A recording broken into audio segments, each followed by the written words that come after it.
Assalamualaikum warahmatullahi wabarakatuh. Welcome back, student. Welcome to the introduction to business.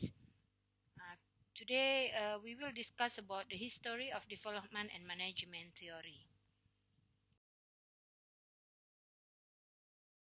Now you see here the evolution of management theory.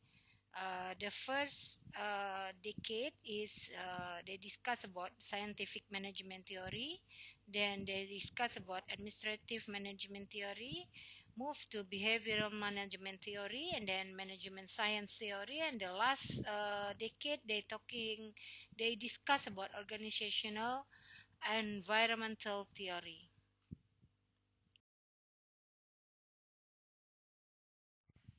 Okay, let's start in the early management. Actually, management has been practiced a long period because it is organized and over-directed by people. So people has a responsibility to manage for planning, organizing, leading, and controlling, and it is existed for 1,000 years. For example, it starting when the building of Egyptian pyramid. It it it it needs employed thousands of people.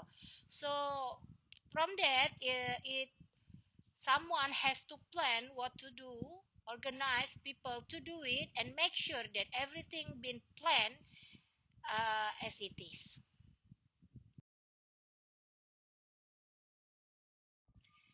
Early management period start in the 1776, where Adam Smith had an argument about the economic advantage, where it is divided by division of labor or job specialization.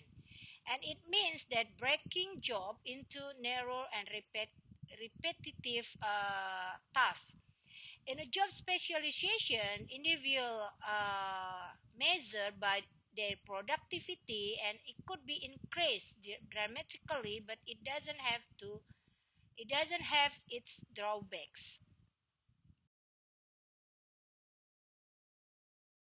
Job specialization and the division of labor, where Adam Smith started in the 18th century's economies, uh, it is observed that firm manufacture fins in one of two different ways. First, in this era, they're talking about the ways of craft style, where each worker did all steps of their works. And the second one is about production, where each worker specialized in one step only.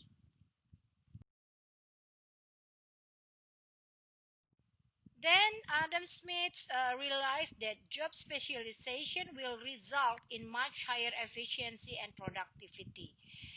So the Adam Smith breaking down the total job and allow for the division of labor in which workers become very skilled at their specific task.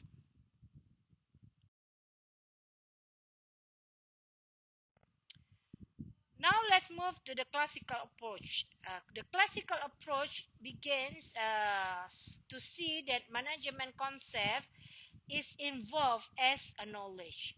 It starts by the Frederick Wade Taylor, where he is describing a theory of a scientific management, and he said that the use of scientific methods to determine the one best way to do a job by focusing on individual production.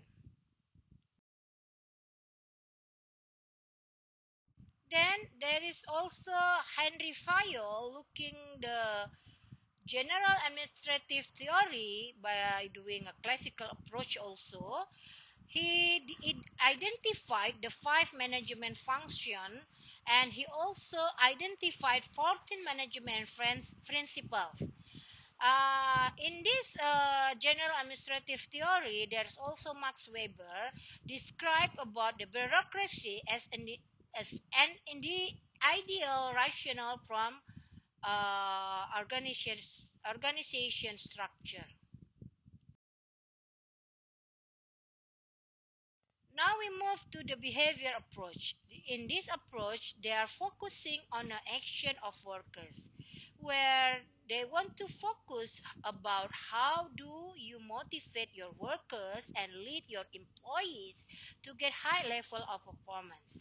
In this approach, there is some scientists like Robert Owen that is concerned about deplorable or bad working condition, which is proposed idealistic workplace.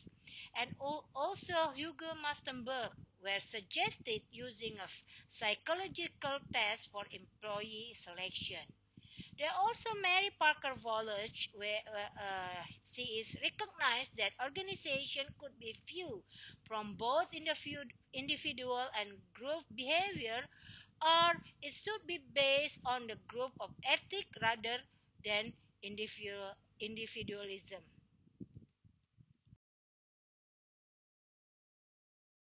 On a behavior approach, there's also the Hawthorne Study.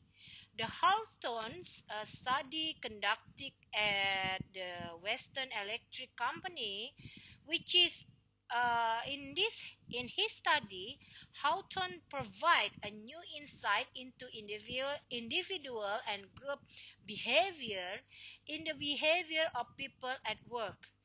And Houghton also concluded that group pressures can be significantly impact on the individual productivity of your employee, and people will behave differently when they are being observed. Then we move to the quantitative approach. In this quantitative approach, they use a quantitative technique to improve decision making. In this approach, they involve mathematical and statistical solution developed for military problems during World War II.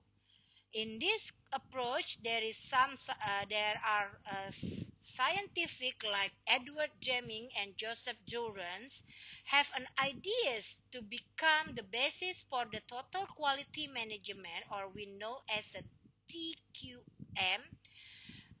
In this total quality management, they describe about a management philosophy devoted to continual improvement and responding to customer needs and expectation. Now let us move to the contemporary approach. In this approach, they see about the management research began to look at the external environment outside the organization. The scientists describe about the contemporary approach is Chester Bernard. In his book, he wrote about organization function as a cooperative system, which is a set of interrelative and interdependent parts arranged in a manner that produce as a unified as a whole. So organization function in this approach has an open system. It is means that they are influenced by the interaction with their environment.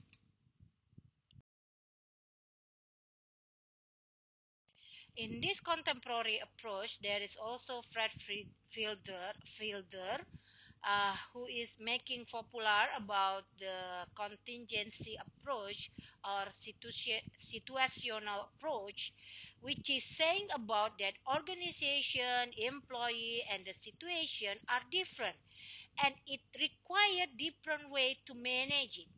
So a good way to describe contingency is if then.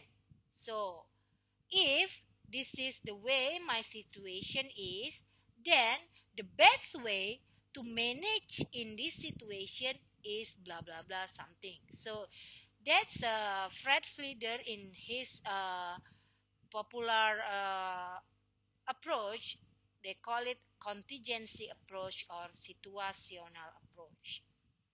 So he explained about based on the condition or based on the situation.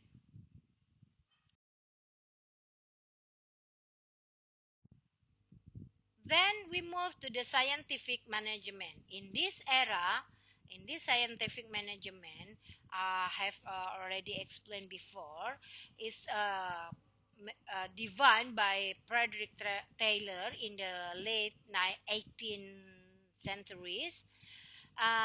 In this era, they talking about rule of time of management.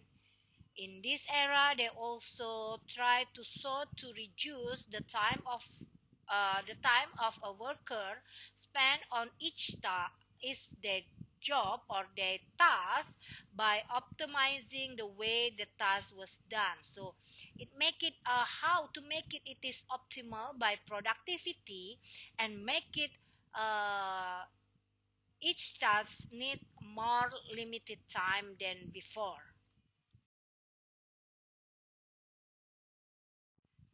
So Taylor also said about the scientific management, and he said that the systematic study of the relationship is by using people and their tasks for the purpose of redesign of the work process for the higher efficiency. So it is very related with the time to finish their task.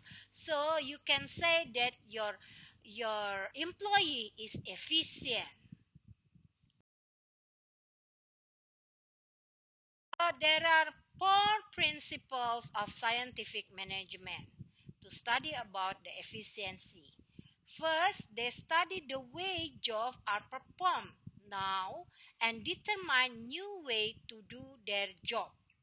For example, like to gather detailed time and motion information, try different method to see which is best.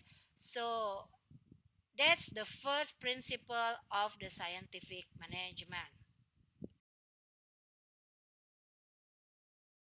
The second principle, they try to codify the new method into rules.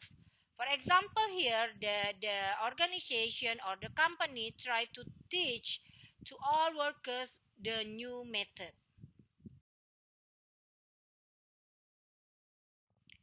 The third principle is the organization try to select workers whose skill match the rules. The fourth principle, they try to establish fair level of performance and pay a premium for higher performance. For example, here workers should have a benefit from higher output. It means that if you have a higher productivity, you will get a higher output from the organization or from the companies. Then there is Frank and Lillian Gilbert talking about the scientific management. They are studying about the fatigue caused by lighting, heating, and the design of tool and machine. They are also studying about time and motion studies by using a breaking up each job action into their component, and then also finding a better way to perform their action, and also try to recognize each job action to be more different. Then we move to administrative management theory. Administrative management theory means that this study is about how to create organizational structure that lead to high efficiency and effectiveness.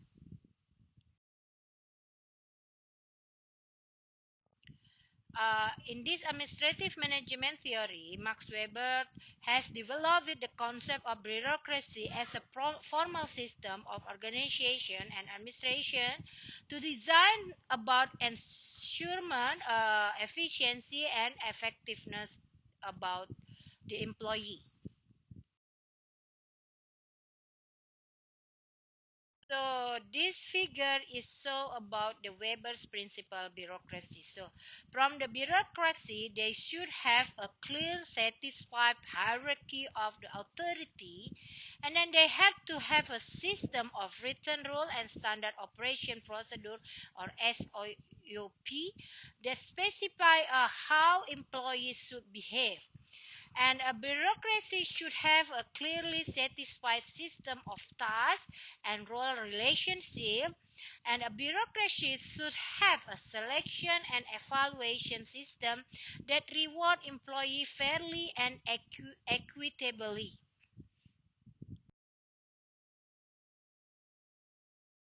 So, what is rule? What is SOP? And what is norm? That Max Weber talking in his bureaucracy theory. Rules mean formal written instruction that specify action to be taken under different circumstances. And a standard operating procedure or SOP means that specific sets of written instruction about how to perform a certain aspect of task. Norm, it means that unwritten about informal codes of conduct that prescribe about people should act in particular situation.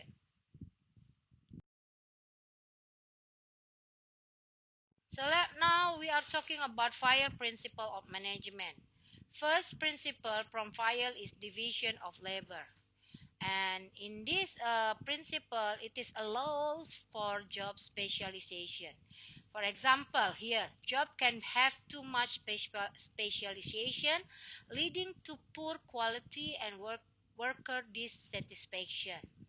And the second principle of Fayol means that authority and responsibility means that both formal and informal authority resulting from a special expertise. And the third principle of Fayol is about employees should have only one boss. The fourth Fayol principle of management, he is talking about line of authority. It means that they have to have a clear chain of commands from the top to bottom of the firm or the company. The, the fifth is about centralization. It means that the degree to which authority rests at the top of the organization. The sixth is about unity of direction. It means that we have to have a single plan of action to guide the organization.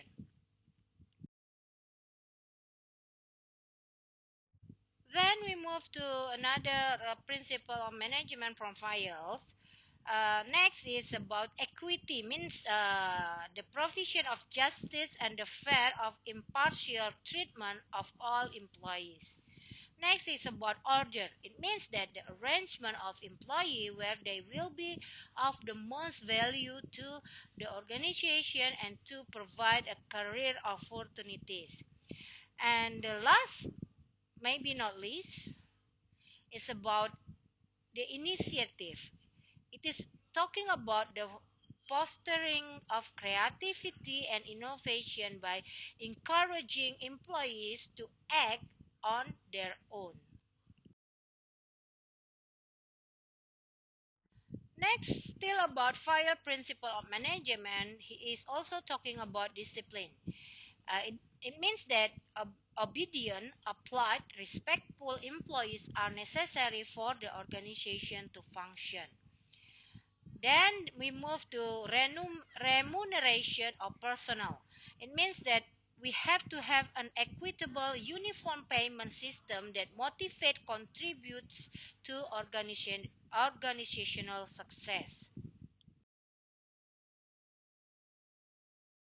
Still in the Fayol principle of management, Fayol also talking about stability of tenure of personnel. It means that, for example, here Fayol explained about long-term employment is important for the development of skills that improve the organization performance.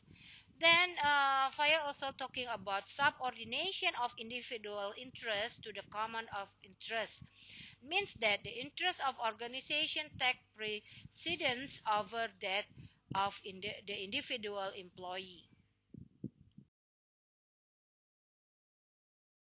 Then file talking about esprit de corps. It means that comradeship, share, enthusiasm foster devotion to the common cause of the organization. Now we move to the behavior management theory.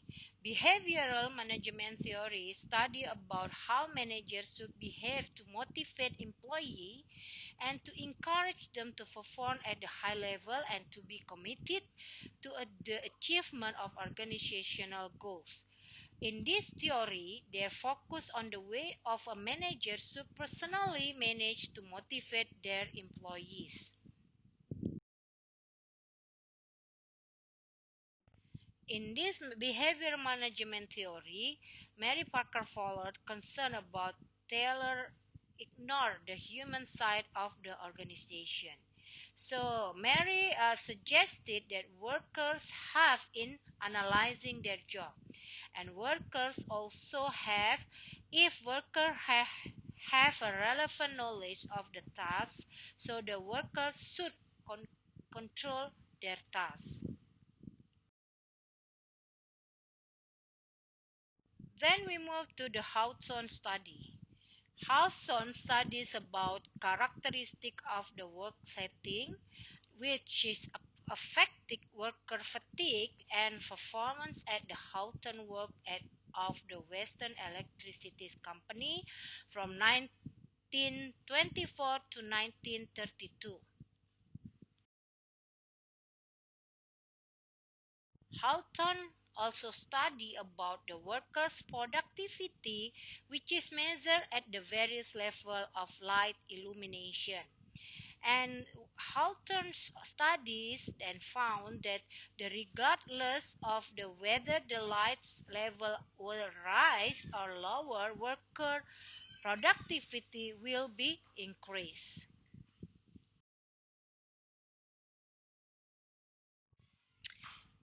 There is also theory X and theory Y, which is Douglas McGregor proposed that theory, which has the two different sets of assumptions about workers. So theory X assumes that average workers is lazy, dislike work, and will do as little as possible. In this theory, manager must closely supervise and control through reward and punishment. Then theory Y assumes that workers are not lazy, want to do a job, and the job itself will be determined by the workers, and the worker like their job. In this theory, describe that managers should allow workers greater latitude and create an organization to stimulate the workers.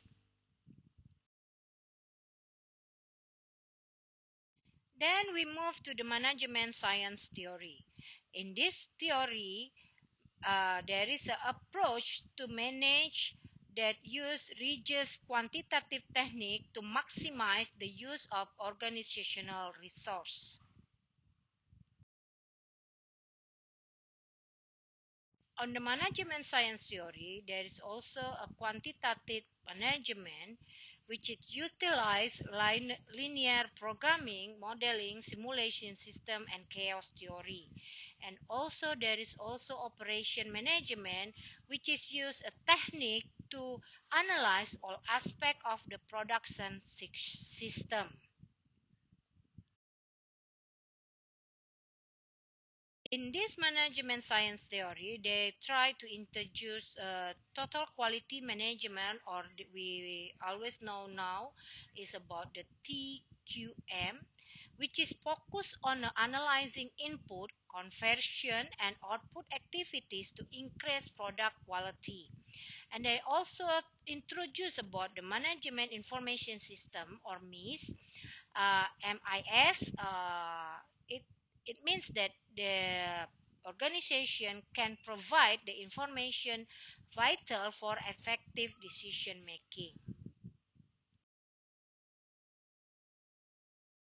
So now we move to the organizational environment theory. In this organizational environment means there is a set of forces and conditions that operate beyond an organization boundaries.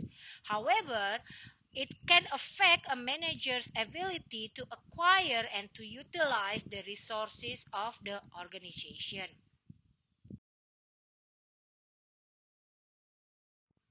Now about the open system view. The open system talking about a system that takes resources for external environment and convert the external environment into goods and services, and that are then sent back to the environment for purchase by the customer. Then move to the contingency theory. In this contingency theory, there is a term, there is no one best way to organize. Means that the idea that the organizational structure and control system manager can choose depend on the contingency on or the characteristic of the external environment which is the organization operates location.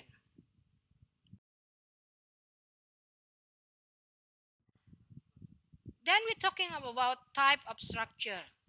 First is about mechanistic structure. In this structure, the authority is a central at the top, like in the theory of X. Then in this structure, employees are closely monitored and managed. In these structures also describe about the very efficiency in a stable environment. Then the second type of structure of organization is organic structure. In this structure, authority is decentralized throughout the organization. It is almost the same with theory of Y. The control is much looser and the reliance on shared norm is greater. In this structure, work best when environment is unstable and rapidly change.